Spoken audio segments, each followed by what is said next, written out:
Welcome back to another episode. My name is Sarah Maud, and I'm really excited to share today's episode with you because my intention for today's episode is one of sowing the seeds of insight and inspiration.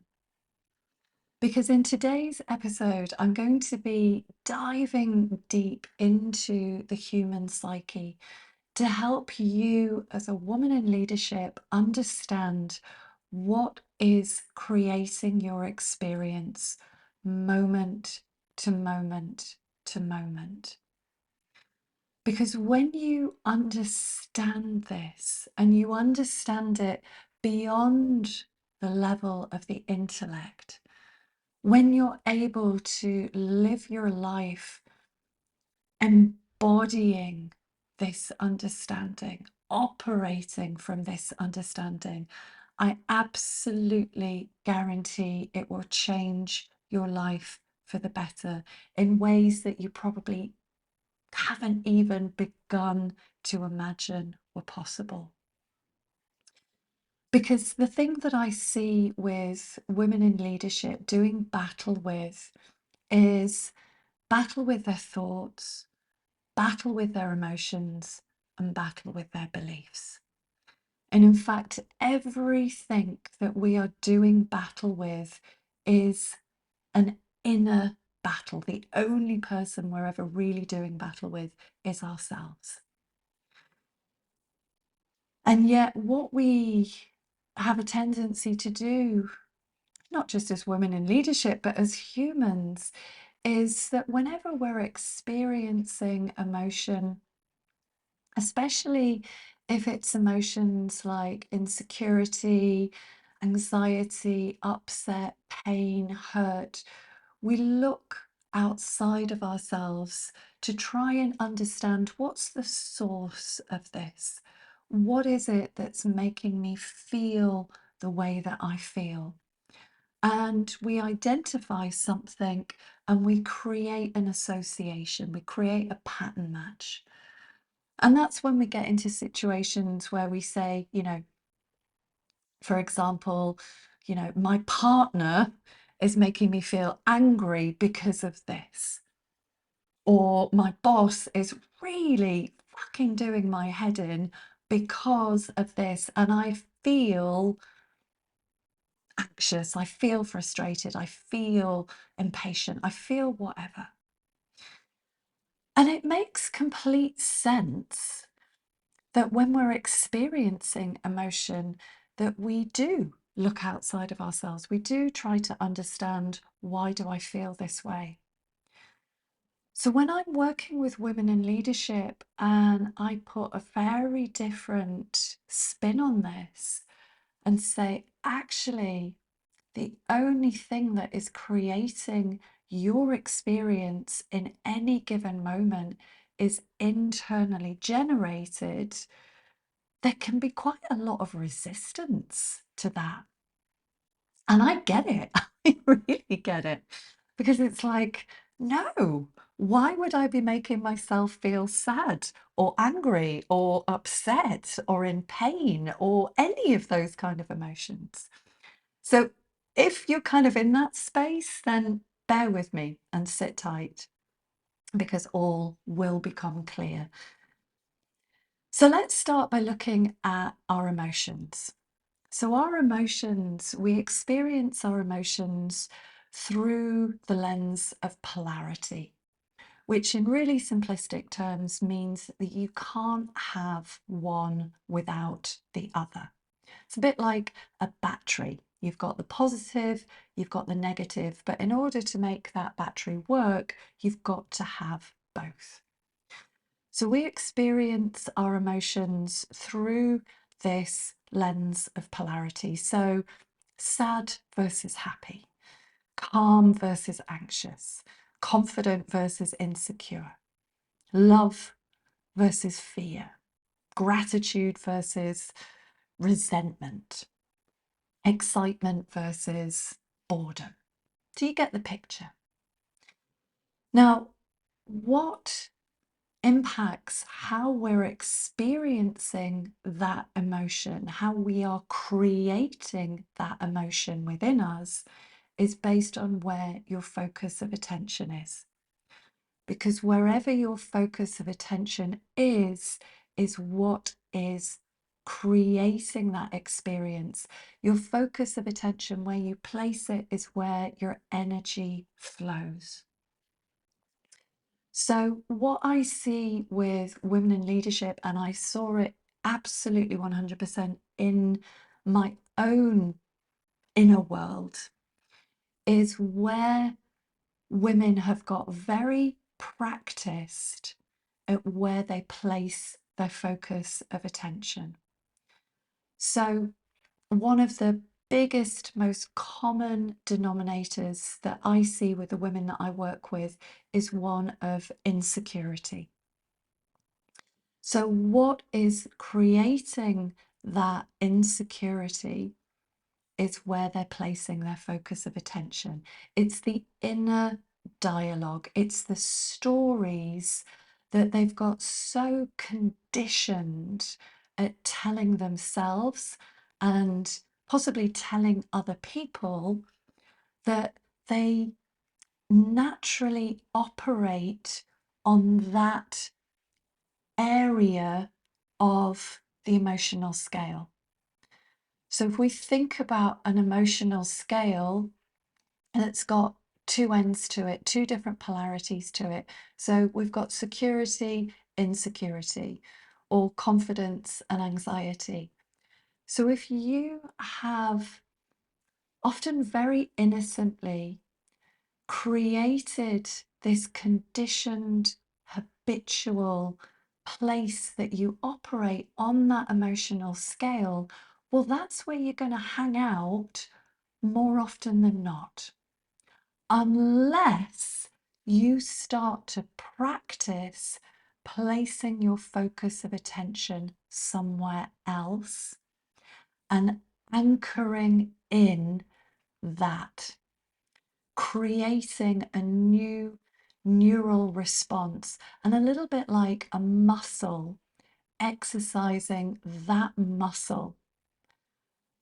You know, a friend of mine who is also works in HR, she has a saying which always cracks me up when I hear it, because I just hear the truth in it, that when the shit hits the fan, you get what you've practiced. And I I just want to even laugh, just saying that, because it's just so true. When the shit hits the fan, when you're under pressure, especially when you're under pressure at work to deliver, you're in a leadership position, maybe you're in a new leadership position, you've got a team relies on you, you've got your goals, your targets, your KPIs, maybe you're operating with a couple of vacancies, and maybe there's also some stuff going on in your personal life as well. That if you have practiced an inner dialogue that's created this story about yourself, what you're making things mean about you, and those thoughts then create these feelings of overwhelm or anxiety or insecurity, that is where you're going to naturally gravitate to on that emotional scale.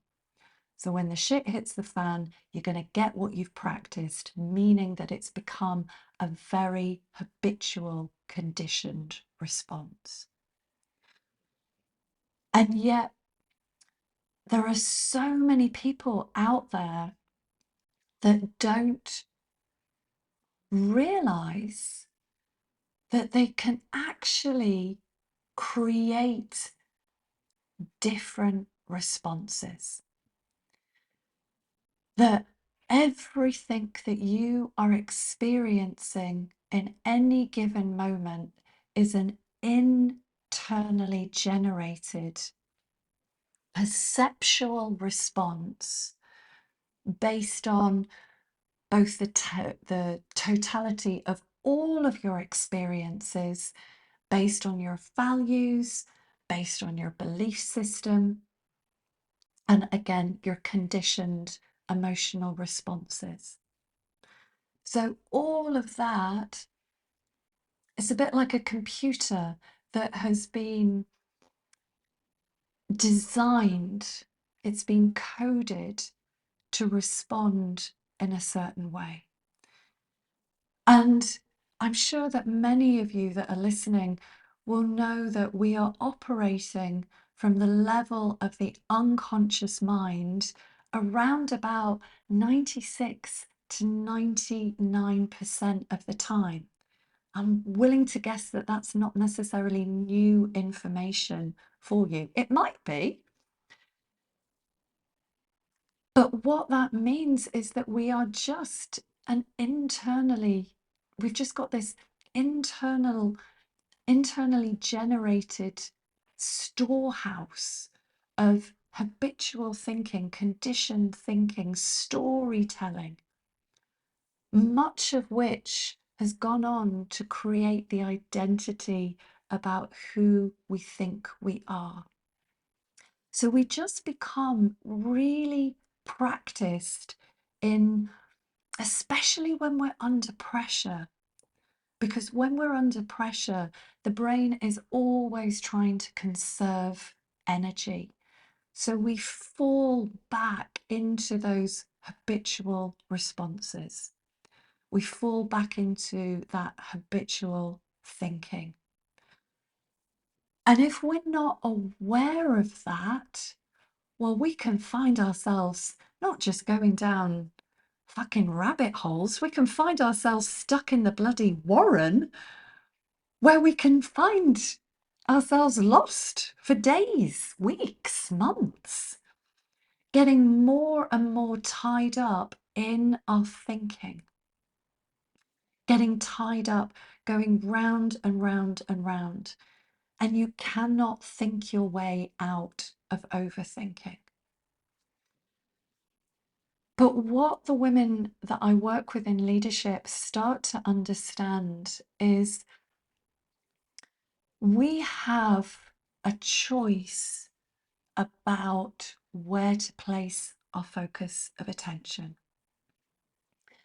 And one of the big things that women I work with start to become really good at is clocking when they've just fallen into these old habitual patterns.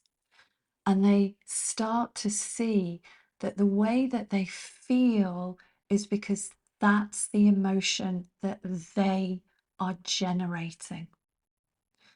I once heard somebody say, the feeling that you are living is all you ever have. The feeling that you are living is all you ever have. And when I heard that, it struck such a deep chord with me because I could see the truth in it. You can have all of the external success, which many of my clients have. They've achieved phenomenal success in their professional career. They've worked their way up. They've got very healthy bank balances. They go on beautiful holidays. But if the feeling that they're living in, more often than not, is one of self-doubt, imposter syndrome, insecurity, exhaustion,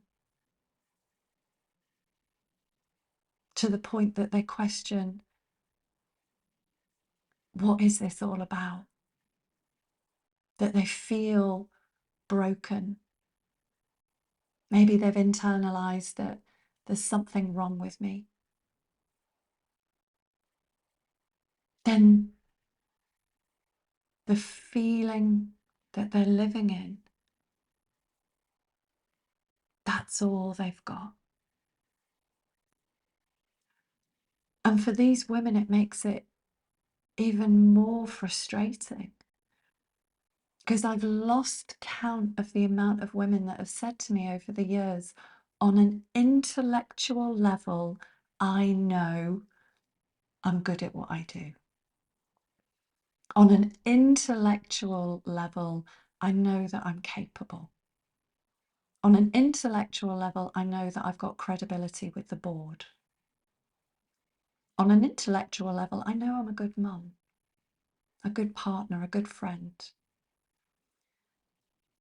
And one of the things that I make clear with these women straight off is we are not operating from the level of the intellect.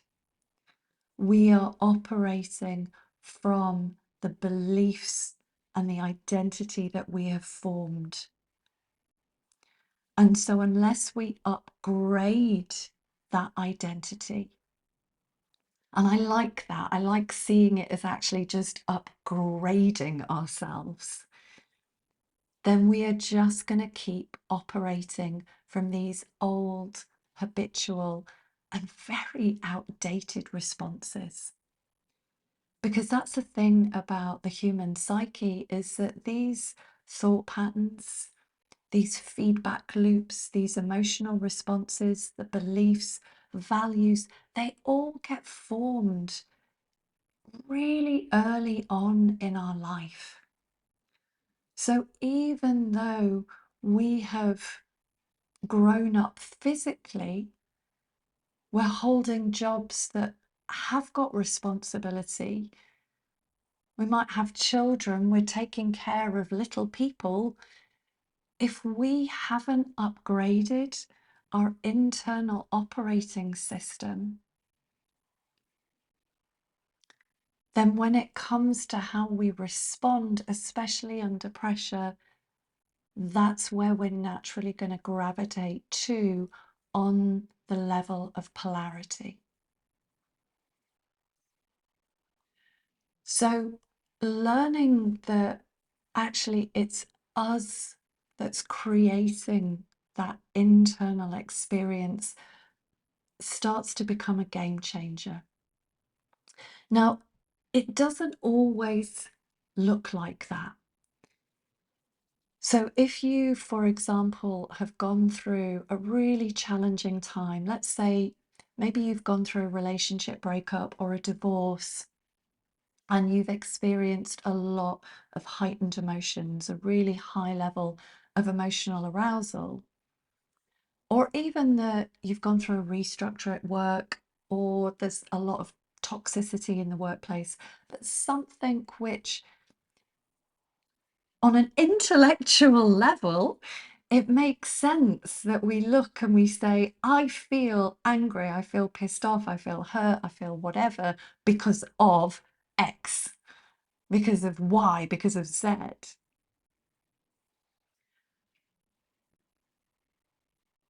It really looks like that in the moment. But actually, what's making it look like that in the moment is consciousness. Our consciousness makes it look like we are feeling the way that we are feeling because of something outside of us. It doesn't seem to make sense. Why would I be creating these feelings for myself? And I totally get that. And I have been there.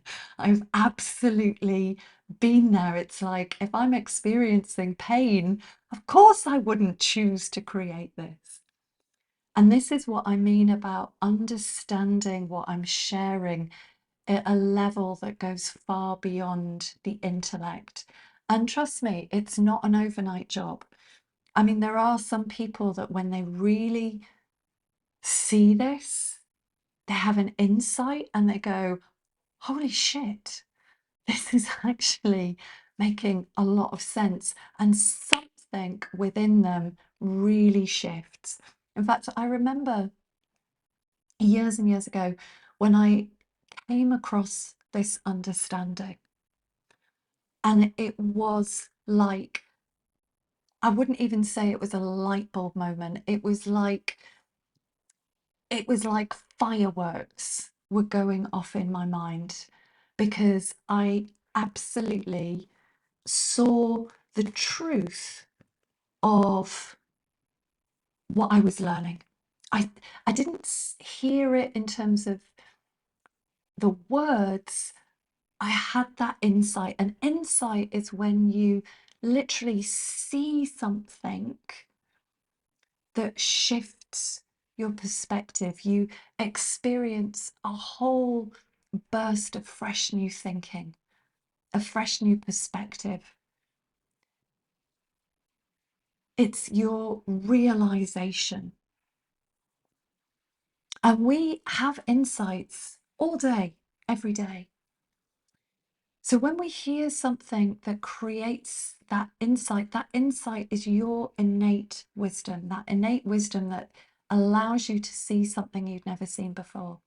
So when I came across this and I had this profound insight for weeks and weeks and weeks and weeks, I had the most surreal experience because my mind was possibly the most quiet it's ever been. And I remember going for a walk one day, and it was just so bizarre because it was almost like I couldn't even access thinking. It was just so calm, so tranquil.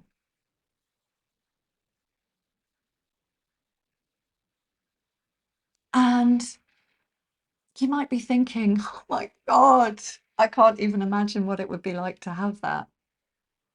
I'd like to say that I stayed in that state um, forever, but I fell back into some habitual thinking. But even though I fell back into some habitual thinking, what I've learned and what I teach the women that I work with is I don't get stuck there. So if you'd spoken to me, you know, 12 years ago, if I go back to my time when I worked in the corporate world, oh my God, I was so caught up in my head. I think I probably spent more time in my head than actually in real life.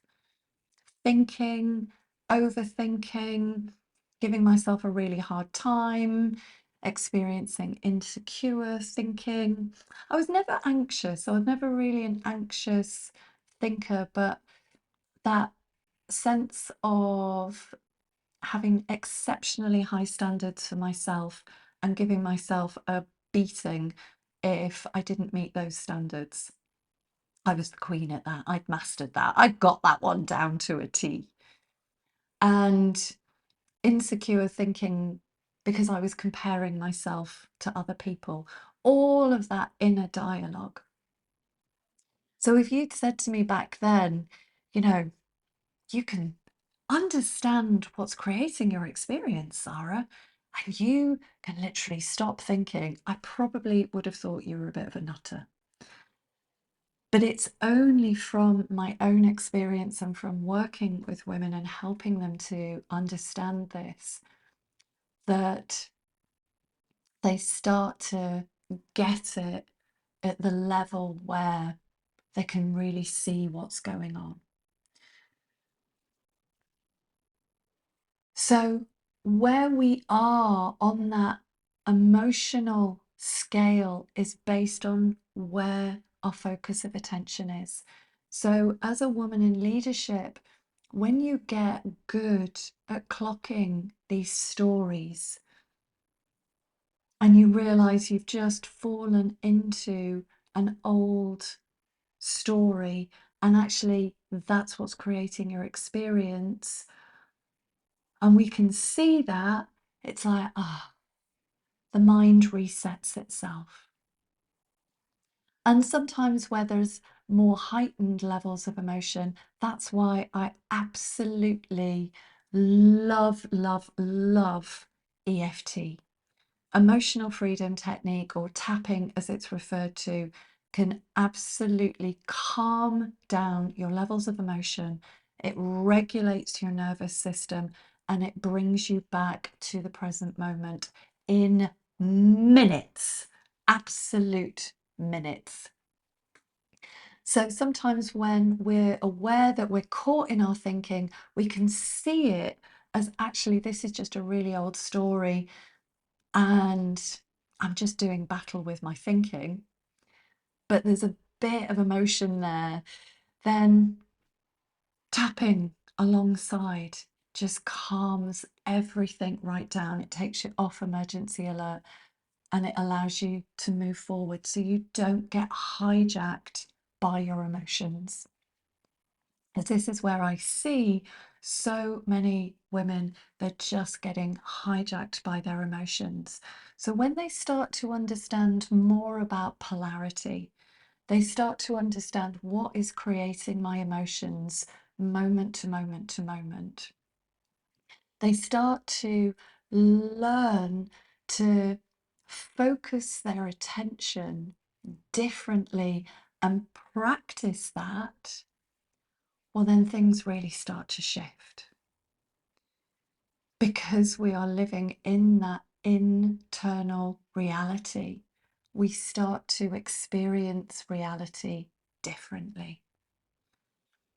Now, these women are also blessed because I work with them at that very unconscious level as well, using hypnotherapy, working with the superconscious mind, using MAP, havening, lots of different modalities.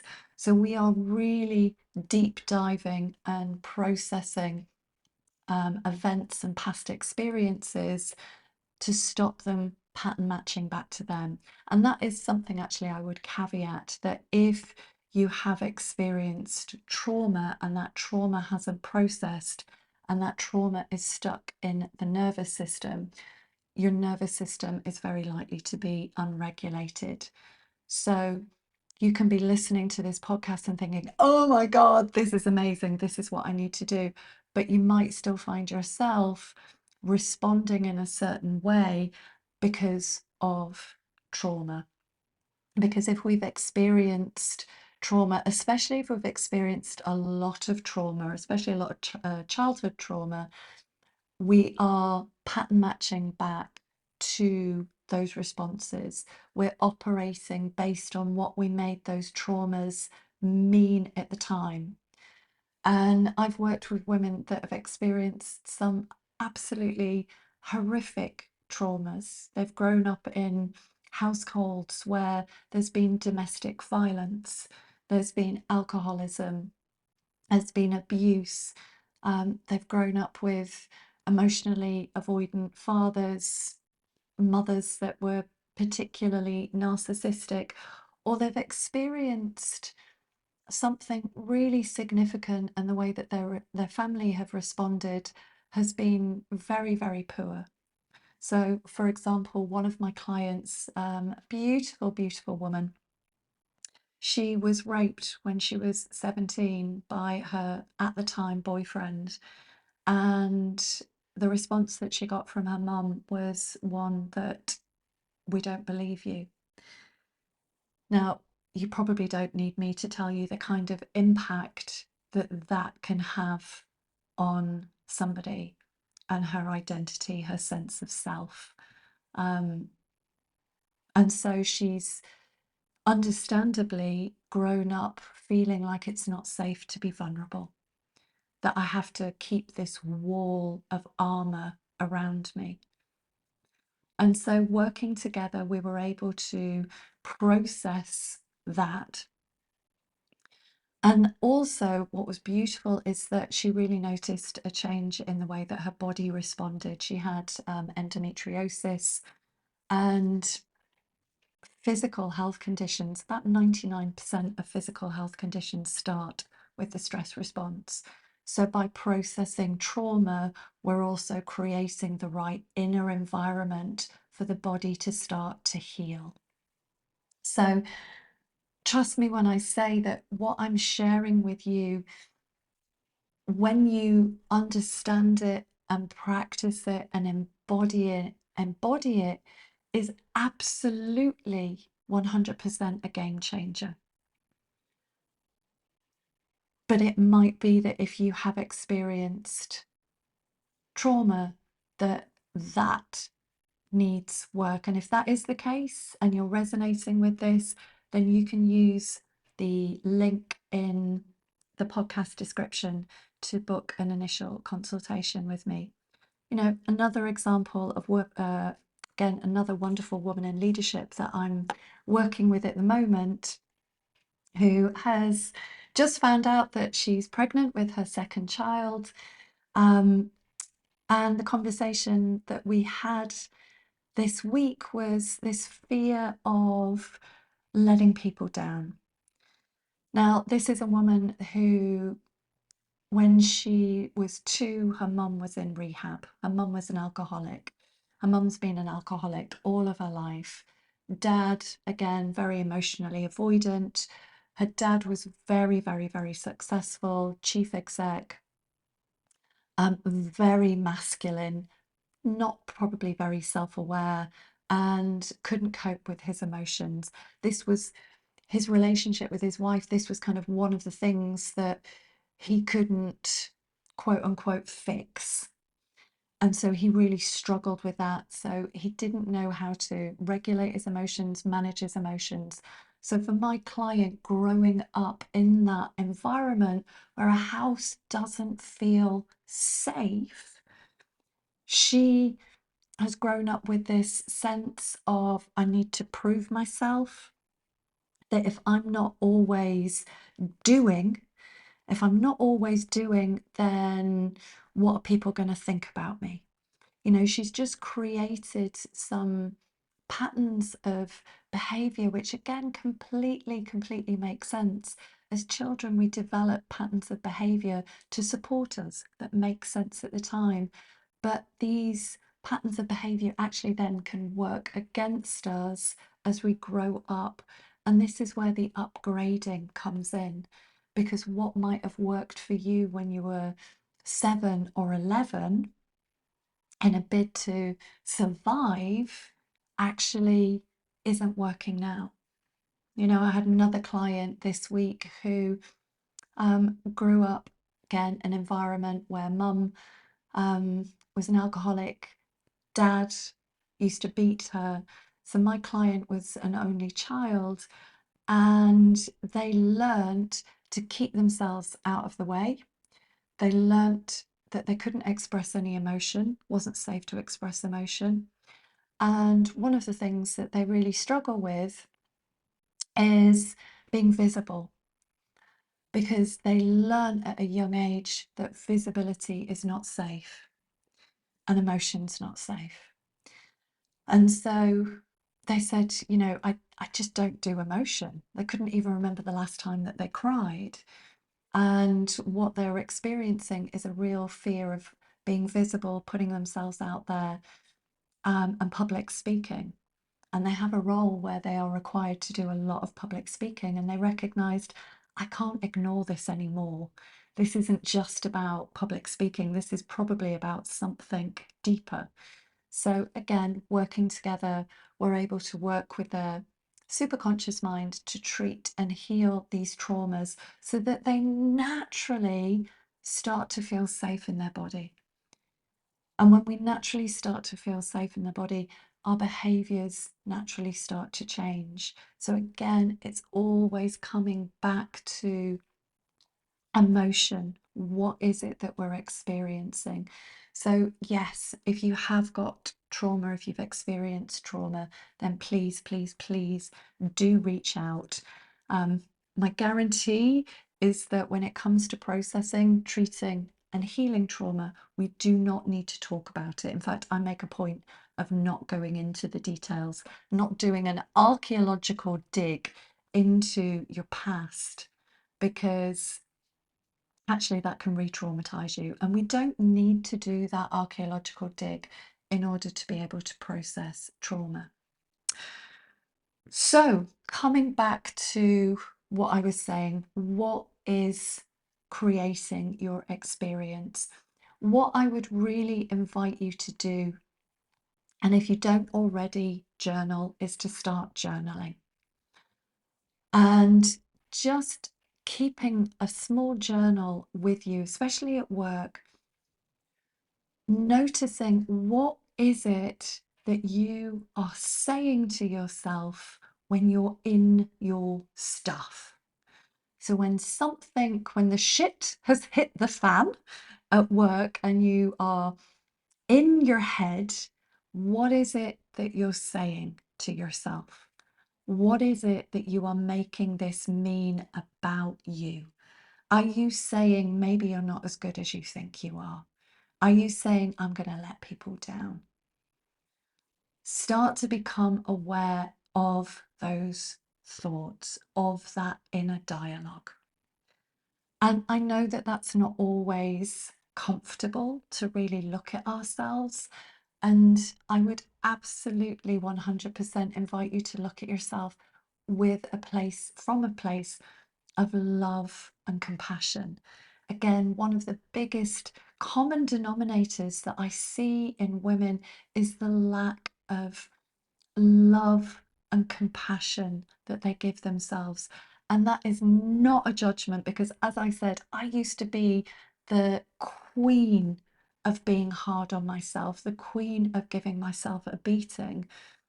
But fast forward to now, and it's like, if I want to feel good about myself, if I want to really own my worth, my value, if I want to feel like I am a guiding light for other women, that I am an empress, quite like that identity, feels very powerful, an empress or a goddess, then I need to be really aware of how I'm treating myself.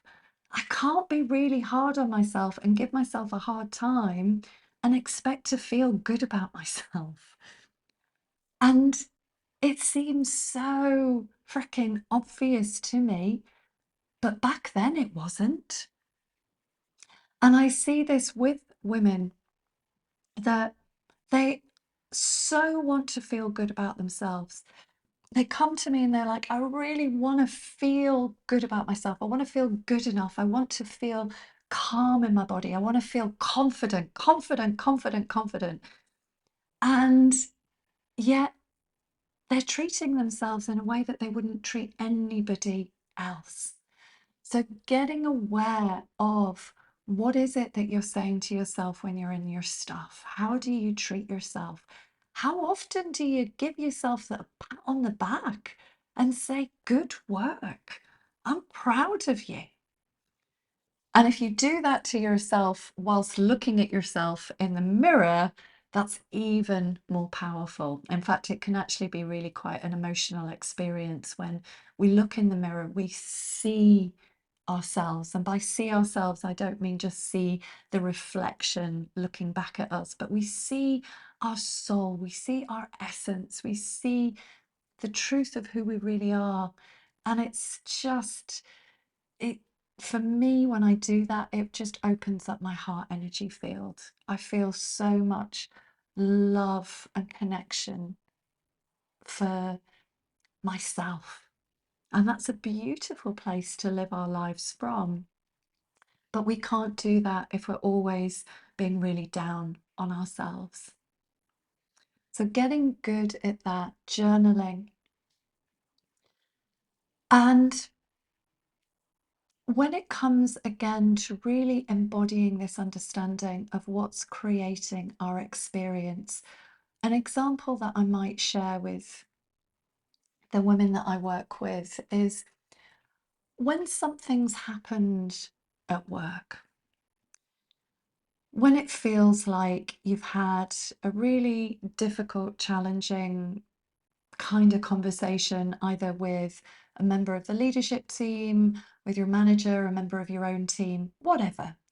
But let's just use this as an example. Let's just imagine that you have had a conversation. It's not been a great conversation.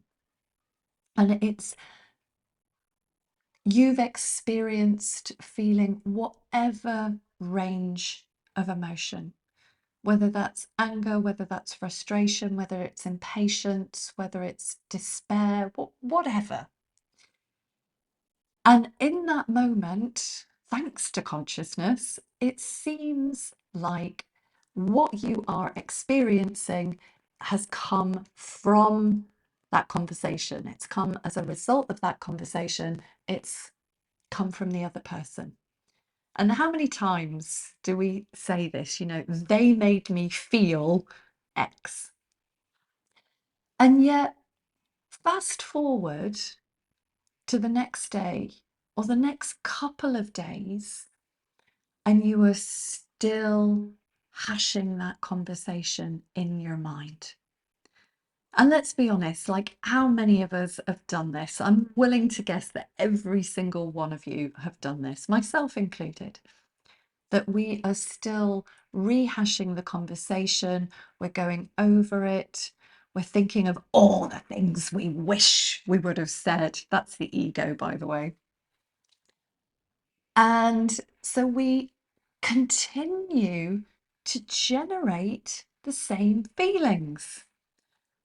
But we've lulled ourselves into the illusion that the way that I'm feeling, it's still down to them. But if it really was about that conversation, then the minute we walk away from that conversation, those feelings would have evaporated, they would have vanished. So the only thing that's keeping it alive is us. And I see this with people that are still rehashing conversations from 5 years ago, 10 years ago, especially if these women have gone through separation or divorce and they are still in a place where they are blaming their ex-partner, their ex-husband, for the way that they feel. Now, this isn't about saying that the way people behave is right. This is not about condoning people's behavior. Yes, there are people out there that behave in a way that is shitty. But it's that ability to separate what is and what isn't. And if you are still holding on to feelings, if you're still continuing to generate feelings every time you think about your ex, for example, you are the one that's creating that emotion. It's not coming from them. And the impact, again, of holding on to these emotions is they get stored in the body, they get stored in the nervous system, they compromise our emotional intelligence, they keep us stuck. And we bring that emotion to the next relationship. Or if we've gone through something at work and we've changed jobs, again, we can bring emotion to the next position, which holds us back. So some of this is about, just like with the trauma, it's about processing and treating complex memory structures and emotional structures. But it is still about recognizing we have a choice about where we place our focus of attention. And as I bring this to a close, for me, a really simple analogy is one of looking at a brick wall. So if you look at a brick wall, it can seem solid, seem like you can't get through that. And that brick wall, if that brick wall represents your life, you're just going to see it as one giant obstacle. But within the brick wall, there are cracks. Tiny, tiny, tiny cracks. And those cracks allow for a sliver of light to shine through them. Even if that's a tiny shiver of light. And you have a choice. You can look at the brick wall, which is likely to generate the kind of thoughts and feelings that aren't serving you. Or you can choose to focus on one slither of light, one thing in your life that's going well.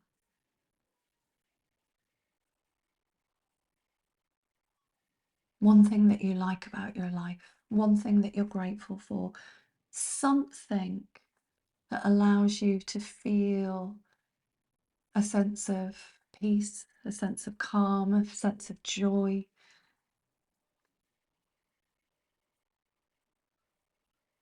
Because nobody can take that away from you. You know, that was very much proven in Man's Search for Meaning by Viktor Frankl. That you have absolute power over where you place your focus of attention. And when you get good at exercising that in the same way that you would exercise a muscle, then you start to shift that focus of attention. You start to anchor this in, and things around you naturally start to shift and change. Maybe not today, maybe not tomorrow, but eventually through practice. And they can't not change and shift, because that's the whole law of vibration. It's the law of quantum physics. Because when you are placing your focus of attention on something, even if it is just that slither of light, and you keep it fixed there, then you start to vibrate at a very different frequency. You start to put out a different electromagnetic signature. And then you start to attract back into your life things that match that vibration. And for me, that's the magical part of working with women that do this, and they just can't believe it when opportunities just seem to land in their lap. The way that their partner starts to respond to them is different, because they are operating from a different frequency, a different vibration. It's like the saying, be the change that you want to see in the other person. They start to attract the things that they want to attract in their life. Life feels different. And the feeling that you're living in is all you ever have.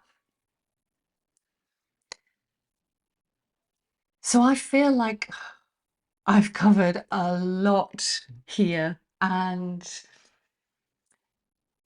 I trust that this has sown seeds of insight. It's sown seeds of inspiration. It's helped you to see that the woman that you are, or you think you are, is absolutely not broken. She is already whole. She's already complete. She is already fucking amazing. It's just that she's learnt to create a dominant vibration, dominant focus of attention. And that has created an identity about who she thinks she is. And those thoughts say nothing about who she really is. So when we work together, you will understand that this isn't about having to create an amazing woman. You are already an amazing woman. But it is about just rewiring that inner world so that you can experience that inner world from a very different perspective, a very different vibration. And I would recommend that this is the kind of episode that you might want to listen to again, because often with something like this, we need to hear it more than once. And every time you listen to it, you'll get deeper and deeper insights. If you can think of any women in your network, in your circle, that you think would really benefit from this, then please do share it. And I'd love to hear your comments, what insights you gain from this. So please do drop them into the comment box and use the link below to book your initial free consultation. But for now, sending you so much love, and I look forward to you joining me again next time.